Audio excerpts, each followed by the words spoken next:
नमस्कार दोस्तों, मैं प्रदीप मौर्य। आज नए टॉपिक के साथ दोस्तों, आज हमारा टॉपिक है क्या? आज का हमारा टॉपिक है जीन फ्रीक्वेंसी। ये बहुत इंपॉर्टेंट टॉपिक है, अक्सर यहाँ से क्वेश्चन आता है। हाँ, आता है। ठीक है, अब यहाँ पे देखिएगा, एक्चुअली जीन फ्रीक्वेंसी होता क्या है। हमें ये पता है कि जीन फ्रीक्वेंसी का मतलब ये होता है कि कोई एक पार्टिकुलर जीन और एलील किसी एक पॉपुलेशन में कितनी बार रिपीट होता है। इसका मतलब क्या है, how many times of a gene or allele repeated in a population. एक पार्टिकुलर पॉपुलेशन में क्या हो कि जीन, कोई एक पार्टिकुलर जीन या एलील जो है वो कितनी बार रिपीट हुआ हो। ठीक है, उसी को बोलते हैं जीन फ्रीक्वेंसी। अब इसके बाद अगर हम यहाँ पे देखें तो ये कॉन्सेप्ट जो है अल्फ्रेड स्टर्टिवेंट ने दिया था। ठीक है, जो कि मॉर्गन के स्टूडेंट है, मॉर्गन के स्टूडेंट है। ठीक है, इसके बाद आगे बात करते हैं, ये जो डिटरमाइन किया जाता है वो किसके थ्रू? टेस्ट क्रॉस के थ्रू यहाँ पे हम डिटरमाइन करते हैं। ठीक है, तो ये बड़ी बात हो गई। अब इसका यूज किस किस तरीके से होगा, यानी इसका यूज जो है जेनेटिक डाइवर्सिटी किसी पॉपुलेशन की पता करने में। ठीक है, दूसरा जो है distance between the two genes. अब यहाँ पे जीन किस तरीके से डिस्ट्रीब्यूट होता है आप देखिएगा जरा। जैसे सपोज दैट अगर हम यहाँ पे एक क्रोमोसोम ले लें इस तरीके से, ठीक है, ये ले लिया, और आपको पता है कि जो यहाँ पे क्रोमैटिन फाइबर या डीएनए की अगर हम बात करें तो वो डीएनए जो होता है ये इस तरीके से यहाँ पे जो है डिस्ट्रीब्यूटेड होता है, इस तरीके से इंटरमिंगल्ड होता है, उलझा हुआ होता है। ठीक है, तो ये आप देखते हैं इसमें। तो यहां पे हम देखें, अगर सपोज दैट ये एक क्रोमोसोम है और हमें ये पता है कि क्रोमोसोम पे जीन जो होते हैं या डीएनए पे आप कह सकते हैं जो जीन होते हैं वो लीनियरली अरेंज होते हैं। कैसे? लीनियरली अरेंज होते हैं। तो उसी को हम यहां पे अगर देखें तो सपोज दैट अगर मान लीजिए पार्टिकुलर ये एक पॉइंट है, ठीक है, इस पार्टिकुलर पॉइंट को हम लोकस कहते हैं। क्या बोलते हैं? लोकस। लोकस मतलब होता है location of a gene, the point on a chromosome where a gene exist या रिसाइज। तो इस तरीके से क्या होता है, कोई एक जीन जिस पॉइंट पे प्रेजेंट होता है उसको लोकस कहते हैं। ठीक है, यानी लोकेशन ऑफ ए जीन। अब एक जीन के अगर हम पार्टिकुलर यहाँ पे एक जीन का नाम ले लें, यानी एक टी जीन है, और टी जीन के हो सकते हैं मे बी 2 या 2 से ज्यादा यहाँ पे क्या हो सकते हैं, वहां पे उसके एलील हो सकते हैं। तो एलील 2 या 2 से ज्यादा भी होते हैं। ठीक है, ये चीज है। अगर मान लीजिए हमें पता करना हो क्या, सपोज दैट अगर हम यहाँ पे जैसे मान लीजिए ये हम जीन टी ले रहे हैं और यहाँ पे एक दूसरा लोकस है, यहाँ पे हमने सपोज दैट इसको ए मान लेते हैं, इसको बी मान लेते हैं, यानी एक जीन ए हो गया और एक जीन बी हो गया। तो जीन ए और जीन बी के बीच में जो डिस्टेंस है वो डिस्टेंस कितनी है, इसी चीज को मेजर किया किसने? ये कॉन्सेप्ट दिया अल्फ्रेड स्टर्टिवेंट ने। उन्होंने एक तरीका बताया, एक मेजरमेंट का एक फार्मूला बताया जिसके थ्रू हम पता कर सकते हैं कि जो लिनियरली जो जीन प्रेजेंट है क्रोमोसोम पे, उन दो जीन्स के बीच में डिस्टेंस कितनी है।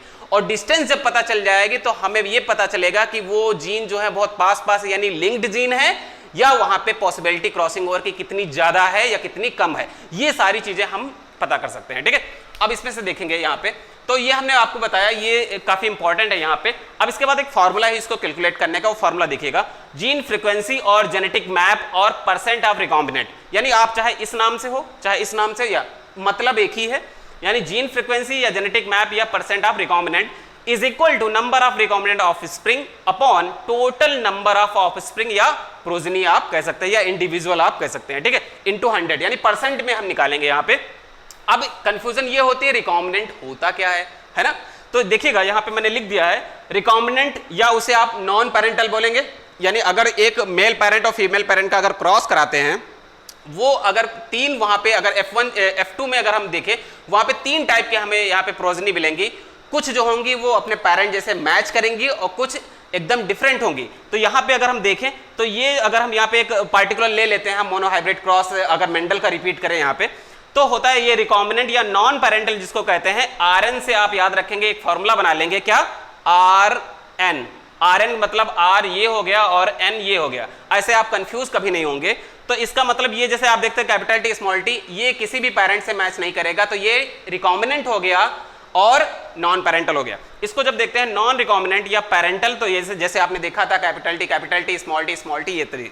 ठीक है, इसके बाद अगर हम यहाँ पे यूनिट की बात करें तो यूनिट जो हम इसको मेजरमेंट करने के लिए जो यूनिट होती है, तो 1% यानी 1% is recombinant is equal to, यानी 1% recombinant is equal to 1% crossing over. एक बार फिर से रिपीट किए दे रहे हैं क्योंकि ये इंपॉर्टेंट है और ये क्वेश्चन आता है। ठीक है, तो 1% recombinant is equal to 1% crossing over, is equal to 1 map unit is equal to 1 centimorgan. देखिए सेंटीमॉर्गन में याद रखिएगा C स्मॉल होता है और M कैपिटल होता है, ध्यान रखिएगा इस चीज का। एक बार फिर से 1% recombinant is equal to 1% crossing over is equal to 1 map unit is equal to 1 centimorgan. तो ध्यान रखिएगा इस चीज का, काफी इंपॉर्टेंट है। इसके बाद देखिएगा यहां से एक जो चीजें आती हैं निकल के, तो वो कुछ चीजें हम और आपको बता दें। एक आपने नाम सुना होगा कपलिंग और रिपल्सन। ये टर्म जो है ये लिंकेज का है, यहाँ पे कपलिंग और रिपल्सन, ये term given by Bateson. Bateson ने जो है यहाँ पे ये टर्म दिए थे और इसका यूज किया था, ठीक है। इसके बाद अगर हम यहाँ पे देखें सिस और ट्रांस लिंकेज में, और जिसको हम सिस या इसको कपलिंग कहते हैं, ठीक है, ट्रांस को हम रिपल्सन कहते हैं, ठीक है। अब देखेंगे यहाँ पे, तो इसको याद करने का कैसे क्या है कि सिस का हम जब ये देखते हैं या कपलिंग, ये पैरेंटल टाइप होता है, ठीक है। इसको हम इस फॉर्मेट में लिखते हैं, यानी capital A capital B upon small A small B, यानी अपॉन कहने का मतलब ये दो होमोलोगस क्रोमोसोम का बता रहे हैं, ठीक है। ये जब देखते हैं यानी कैपिटल जो डोमिनेंट फॉर्म होती है उसको हम प्लस प्लस से लिखते हैं, ठीक है। जो डोमिनेंट होता है, ठीक है, जो कैपिटल से हम रिप्रेजेंट करते हैं उसको हम प्लस प्लस भी लिख सकते हैं, ठीक है। इस तरीके से इस फॉर्मेट में अगर हम कपलिंग या सिस का देखें तो उसका जो परसेंटेज टेस्ट क्रॉस जो परसेंट आता है, ठीक है, जो रेशियो आता है, सॉरी, वो क्या होता है 1:0:0:1, ठीक है, ये याद रखिएगा। फिर ट्रांस लिंकेज या रिपल्सन की अगर हम बात करें तो ये रिकॉम्बिनेंट टाइप होता है, यानी नॉन पैरेंटल, जो हमने आपको पहले ही बता दिया, ठीक है। तो यहां पे हम क्या करेंगे, ये दो होमोलोगस जो क्रोमोसोम है, एक क्रोमोसोम पे देखते हैं यहाँ पे कैपिटल ए स्मॉल बी, ठीक है, जो अलग अलग हम देख सकते हैं कि आर्म पे प्रेजेंट होता है या लोसाई पे प्रेजेंट होता है। तो ये स्मॉल ए कैपिटल बी, और इसको हम किस तरीके से लिखते हैं, हमने पहले ही बताया कैपिटल वाले को या डोमिनेंट को हम क्या है प्लस से साइन से रिप्रेजेंट करते हैं, तो प्लस और ये बी हो जाएगा और ये क्या हो जाएगा प्लस बी वाला और ये ए हो जाएगा, ठीक है। इसका जो रेशियो आता है ट्रांस का, ठीक है, टेस्ट क्रॉस रेशियो, कैसा टेस्ट क्रॉस रेशियो, वो 0:1:0 1:1:0, यानी फिर से रिपीट किए दे रहे हैं 0:1:1:0, ठीक है, और ये 1:0:0:1 था, ठीक है। तो ये इंपॉर्टेंट हो गया यहाँ पे। अब इसके बाद अगर हम यहाँ पे देखना चाहें तो ये बहुत इंपॉर्टेंट है, ध्यान रखिएगा इसका, क्योंकि ये अगर सिस और ट्रांस, क्योंकि ये आता है कई क्वेश्चंस में आपको मिलेगा, ठीक है, और आपको इस फॉर्मेट में भी देता है। अगर आप समझना चाहें तो यहाँ पे मैं एक चीज आपको समझा देता हूं, यहां से देखिएगा जरा इसमें, ठीक है। अगर हम दो होमोलोगस क्रोमोसोम को अगर हम यहाँ पे देखें, ठीक है, दो होमोलोगस क्रोमोसोम को अगर हम यहाँ पे देखें तो ये क्या है, ये होमोलोगस क्रोमोसोम है, दो होमोलोगस क्रोमोसोम है, ठीक है, दो होमोलोगस क्रोमोसोम है। और ये होमोलोगस क्रोमोसोम में अगर हम इसको देखें तो ये हो जाएगा कैपिटल ए, ये हो जाएगा कैपिटल बी। इसको देखें अगर हम यहाँ पे, ये स्मॉल ए और स्मॉल बी, अगर इस तरीके से इस फॉर्मेट में हम देख रहे हैं तो ये क्या हो जाएगा, ये सिस हो जाएगा, ठीक है। ये हम यहाँ पे देखते हैं इसमें। लेकिन अगर मान लीजिए ये सिस है, यानी ये कैसी फॉर्म है, ये सिस फॉर्म है, या जिसको आप कहते हैं कपलिंग, ठीक है। और अगर हम यहीं पे दो होमोलोगस क्रोमोसोम में अगर हम जीन की डिस्ट्रीब्यूशन इस तरीके से देखें, पोजीशन उसकी, ठीक है, तो यहाँ पे हम क्या कर सकते हैं, यानी ये है ए था, ठीक है, और ये हो जाएगा यहाँ पे, ये हो जाएगा बी, ठीक है, यहाँ पे ए, यहाँ पे बी। अगर इस तरीके से हम देखते हैं, इस तरीके से ये डिस्ट्रीब्यूशन है, तो ये क्या हो जाएगा, ये ट्रांसफॉर्म हो जाएगी, क्या हो जाएगी, ट्रांसफॉर्म। तो ये ट्रांस लिंकेज हो जाएगी, यहाँ पे ध्यान रखिएगा इसमें। तो उसी चीज को हमने यहाँ पे कर दिया। इस तरीके से आप देखिएगा, ये कैपिटल ए और जो कैपिटल होता है वो डोमिनेंट हो है, और उसको हम प्लस से यानी हम यहाँ पे इंडिकेट करते हैं, ठीक है। तो इस चीज को बहुत अच्छे से दिमाग में सेट करिएगा, क्योंकि अगर ये चीज नहीं दिमाग में सेट हुई तो आपको दिक्कत हो जाएगी। इसके बाद अगर यहाँ पे हम देखें तो लिंकेज अगर क्रॉसिंग ओवर को देखें तो ये हम देखते हैं दोनों क्या होता है, इनवर्सली प्रोपोर्शनल होता है। यानी लिंक्ड मतलब ये होता है कि दो जीन किसी एक पार्टिकुलर क्रोमोसोम पे, दो जीन पार्टिकुलर, ये जैसे एक यहां पे प्रेजेंट है और एक, यानी उन दोनों जीन के बीच में डिस्टेंस मिनिमम है, इस वजह से वो दोनों जीन क्या होते हैं, वो लिंक्ड जीन कहलाते हैं, और वहां पे मिनिमम क्या है, क्रॉसिंग ओवर के चांसेस होते हैं, ठीक है। ये चीज ध्यान के, यानी दोनों इनवर्सली प्रोपोर्शनल है, आप इस तरीके से भी समझ सकते हैं। यानी लिंकेज जैसे जैसे बढ़ेगी क्रॉसिंग ओवर डिक्रीज होगा, या लिंकेज जैसे जैसे क्या होगी, कम होगी, क्रॉसिंग ओवर बढ़ेगा। यानी दूरियां, अगर दूरियां बढ़ेंगी यानी डिस्टेंस बढ़ेगी तो क्रॉसिंग ओवर होने के चांस बढ़ जाएंगे, ठीक है। अब यहाँ पे देखते हैं कि क्रॉसिंग ओवर, हम ये देखते हैं कि कैसी एक ऐसी स्टेज है जहां पे हमको ये मिलती है या देखने को मिलती है। तो क्रॉसिंग ओवर ये बहुत इंपॉर्टेंट पॉइंट है, crossing over occurs in meiosis first की प्रोफेज फर्स्ट की पैचिटीन इस सब स्टेज में आपको मिलेगी। कहां पे? पैचिटीन। तो याद रखिएगा, इसको हम याद करने का तरीका बनाते हैं क्या? पीसी। पीसी मतलब क्या होता है? पी मतलब पैचिटीन और सी मतलब क्या होता है यहाँ पे? Crossing over. ऐसे आपको याद होगी कि मियोसिस फर्स्ट की प्रोफेज फर्स्ट की कौन सी सब स्टेज? पैचिटीन या पैकिटीन भी बोला जाता है इसको। ये जो है यहाँ पे आपको क्या मिलेगी? यहाँ पे क्रॉसिंग ओवर आपको देखने को मिलेगी, ठीक है। और यहाँ पे अच्छा ये वाला देखिएगा, इसको कैसे याद करेंगे, कौन सा रिकॉम्बिनेंट होता है, कौन सा क्या। तो यहाँ पे देखिएगा, यहाँ पे टी है, यहाँ पे आर है और यहाँ पे भी आर है, ठीक है। तो इसको हम क्या करेंगे? आर टी आर, क्या बोलेंगे इसको? R T R. आपको ऐसे हमेशा याद रहेगा, आर टी आर मतलब क्या है? यहाँ पे आर मतलब हो गया यहाँ पे क्या है? रिकॉम्बिनेंट, टी का मतलब ट्रांस, आर का मतलब रिपल्सन। तो इससे ये याद रहेगा आपको कि जब कभी ट्रांस हो, वो रिपल्सन या रिकॉम्बिनेंट लिख के आए तो आप तुरंत समझ जाएंगे कि यहाँ पे मामला क्या है, ठीक है। इसके बाद आगे देखते हैं कि in crossing over only 2 chromatids get participate among out of 4, ठीक है। 4 क्रोमैटिड होती हैं, उसमें से 2 केवल क्रोमैटिड जो होती हैं वही पार्टिसिपेट करती हैं, ठीक है। जिसकी वजह से किसमें पार्टिसिपेट करेंगे? क्रॉसिंग ओवर में। यानी क्रॉसिंग ओवर के टाइम पे केवल 2 क्रोमैटिड पार्टिसिपेट यानी क्या करें? Cross over to each other, लेकिन 2 नहीं करेंगी। यानी 4 में से टोटल 4 होती है, उसमें से 2 करेंगी और 2 नहीं करेंगी। इस वजह से क्या होता है? जो परसेंट आता है रिकॉम्बिनेंट वो कितना होता है? वो 50 होता है और 50 से ज्यादा नहीं होता। यानी 50 से कम होगा लेकिन 50 से ज्यादा नहीं होगा। ये दिमाग में सेट कर लीजिएगा कि percent of recombinant not more than, यानी नॉट मोर देन कितना?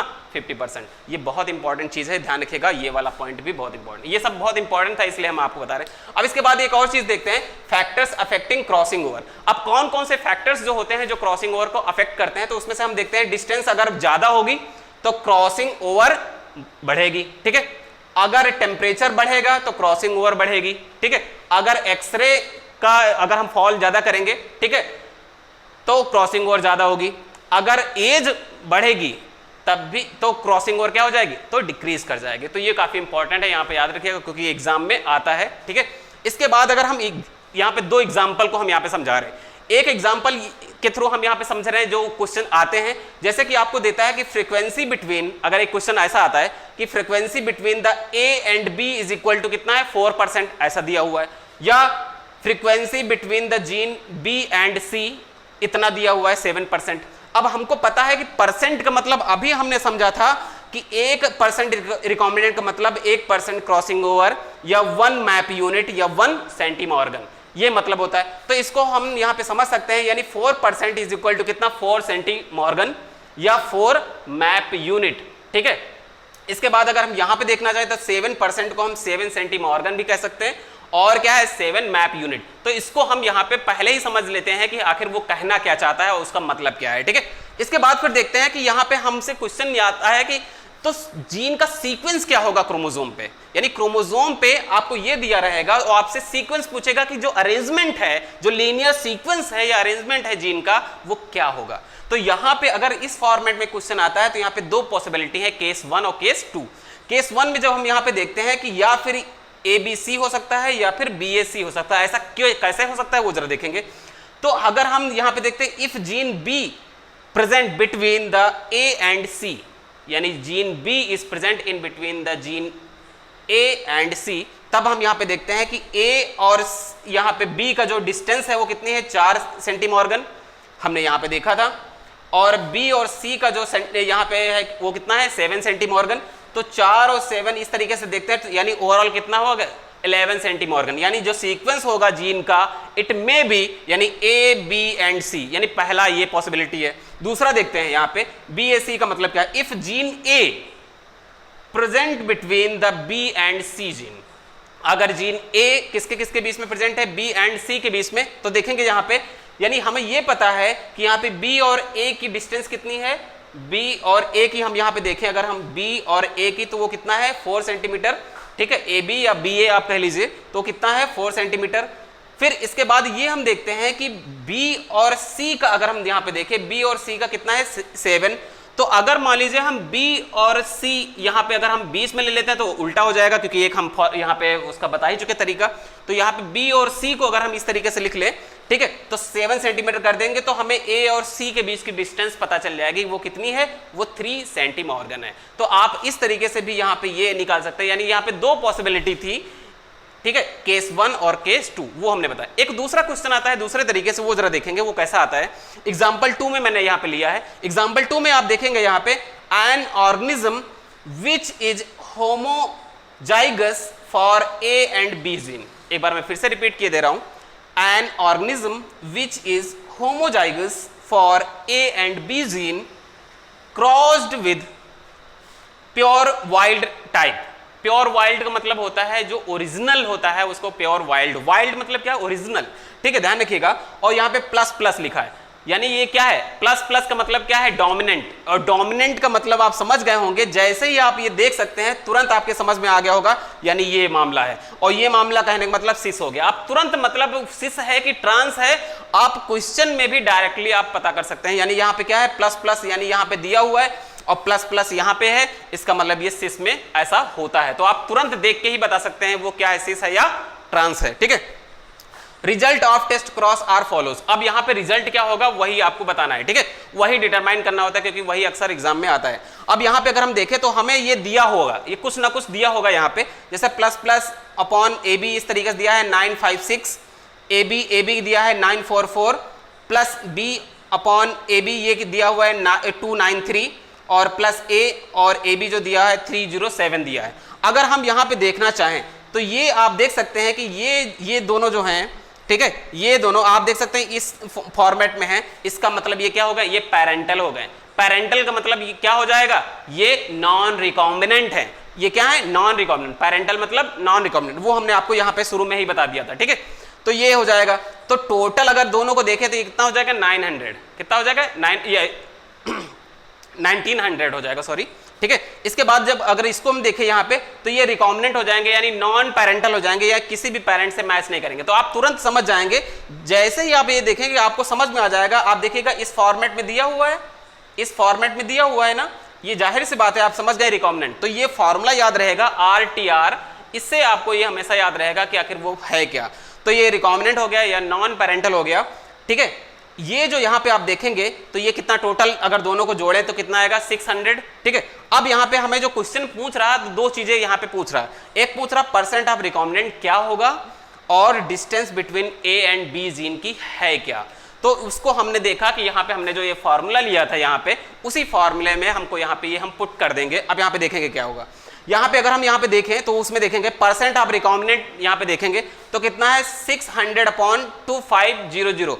2500 का मतलब ये हो गया, यानी क्या था formula, number of recombinant offspring upon total number of spring. यानी टोटल को अगर हम जोड़ेंगे तो वो कितना आएगा, 2500। और अगर हम यहाँ पे देखें रिकॉम्बिनेंट को अगर हम यहाँ पे देखें तो वो टोटल कितना आ जाएगा, 600 और इंटू 100, ठीक है। जब इसको हम यहाँ पे इसमें सॉल्व करेंगे तो आपको यहाँ मालूम हो जाएगा, ठीक है। इसको हम अगर सॉल्व करेंगे तो आपको यहाँ से 25 चौको अगर हम यहाँ पे देखें तो ये 24 आएगा यहाँ पे। तो टोटल अगर हम इसको कट करके देखें तो ये 24% आ जाएगा, और 24% का मतलब है 24 मैप यूनिट या 24 सेंटीमॉर्गन। यानी ए और बी जीन के बीच में जो डिस्टेंस है वो डिस्टेंस क्या है, वो डिस्टेंस इंडिकेट कर रही होगी किसको, वो यहाँ पे जो है वो 24 मैप यूनिट है। यानी दो जीन के बीच में डिस्टेंस आपको पता चल गई, ठीक है। तो सिस है कि ट्रांस है वो हमने आपको बता दिया कि एक तो ये तरीका है, आप डायरेक्टली इसमें पता कर सकते हैं कि ये दिया हुआ है, क्योंकि ये ऐसा किस में होता है, सिर्फ और सिर्फ सिस में होता है, ठीक है। और दूसरा एक तरीका ये है कि अगर आप इसमें पेरेंटल में अगर आप देखिए, अगर पेरेंट में हम ये देखते हैं कि पेरेंटल का मतलब ये हो गया क्या, पेरेंटल मतलब सिस हो गया। तो पेरेंटल ये हम देखते हैं कि अगर मोस्ट ऑफ यानी मैक्सिमम, यानी अगर हम दोनों को जोड़े रिकॉम्बिनेंट को पेरेंटल को, तो रिकॉम्बिनेंट वाला ज्यादा है किसके रिस्पेक्ट में, रिकॉम्बिनेंट के। तो जो ज्यादा है वही हो जाएगा। तो ज्यादा यानी पेरेंटल वाला है, और पेरेंटल किस में होता है, सिस में। तो इसलिए हमको डायरेक्टली भी पता चल गया कि सिस होगा इसमें, क्योंकि ये भी क्वेश्चन पूछता है कि सिस होगा या ट्रांस होगा। तो ओवरऑल जो भी था यहाँ से काफ़ी इंपॉर्टेंट है ये पोर्शन, ठीक है, वो सब कुछ हमने यहाँ पे कवर करने की कोशिश की। और एक और भी याद रखिएगा, आपसे ये कहता है कि जीन फ्रीक्वेंसी अफेक्टेड बाय, यानी कौन कौन से ऐसे फैक्टर्स होते हैं जो कि जीन फ्रीक्वेंसी को अफेक्ट करते हैं। हम आपको नेक्स्ट जो आपका जो हम बताएंगे, आपको जो भी हमारा अगला लेक्चर होगा उसमें हम आपको बताएंगे वहाँ पे हार्डी वीनबर्ग प्रिंसिपल, वहाँ पे और भी फॉर्मूले हम आपको बताएंगे किस तरीके से जीन फ्रीक्वेंसी वेरी कर जाती है, हालांकि हाँ कांस्टेंट रहती है अगर वो फैक्टर्स उसको अफेक्ट ना करें। कौन कौन से फैक्टर होते हैं? एक तो पहली बात हो गई क्या, नॉन रैंडम मेटिंग अगर हो रही, नॉन रैंडम अगर मेटिंग हो रही तो वहाँ पे जो है जीन फ्रीक्वेंसी चेंज हो जाएगी। दूसरा क्या हो जाएगा, वहाँ पे अगर हम जेनेटिक ड्रिफ्ट की बात करें उसकी वजह से हो जाएगा, जीन पूल की वजह से हो जाएगा, और साथ में क्या है अगर म्यूटेशन हो जाए तो हो जाएगा, और नेचुरल सिलेक्शन की वजह से। ये 5 फैक्टर जो हैं, एक पहला जेनेटिक ड्रिफ्ट, जीन फ्लो या जीन आप कह सकते हैं जीन पूल, ठीक है, जीन फ्लो आप कह लीजिए जीन फ्लो। तीसरा जो है म्यूटेशन, चौथा जो है नेचुरल सिलेक्शन, और पांचवा जो है वो क्या है, नॉन रैंडम मेटिंग। ये 5 जो फैक्टर होते हैं वो अफेक्ट करते हैं जीन फ्रीक्वेंसी को। तो उम्मीद करता हूँ यहाँ पे काफ़ी इंपॉर्टेंट जो भी था हमने आपको समझाया। अगर ना जैसे मान लीजिए अगर कोई दिक्कत लग रही है, अगर जो भी चीज़ें हैं वो आप इसको 1-2 बार जब इसको रिपीट करेंगे तो आपको समझ में बिल्कुल आ जाएगा, और उम्मीद करता हूँ यहाँ से जो भी क्वेश्चंस आते हैं वो सब आपके क्लियर हो जाएंगे, ठीक है। तो कोई टेंशन लेने का नहीं। और वीडियो कैसा लगा आप ज़रूर बताइएगा। जिन लोगों ने सब्सक्राइब नहीं किया मेरे चैनल, प्लीज़ उसको सब्सक्राइब कर लीजिएगा, ठीक है, लाइक करना ना भूलिएगा, और कमेंट बॉक्स में कमेंट करके जरूर बताइएगा आपकी ये लेक्चर कैसा लगा, कितना हेल्पफुल लगा, कितना आपके काम का है, ठीक है। और क्योंकि उससे एनर्जी मिलेगी और मैं फिर आपकी जो डाउट्स वाले जो भी टॉपिक्स होंगे वो उसके मैं वीडियो आपको जितना सिंप्लीफाई हो सकता है इजी ट्रिक के साथ में, उसके साथ में आपके साथ में प्रेजेंट होगा, ठीक है। Okay, have a good day, bye bye.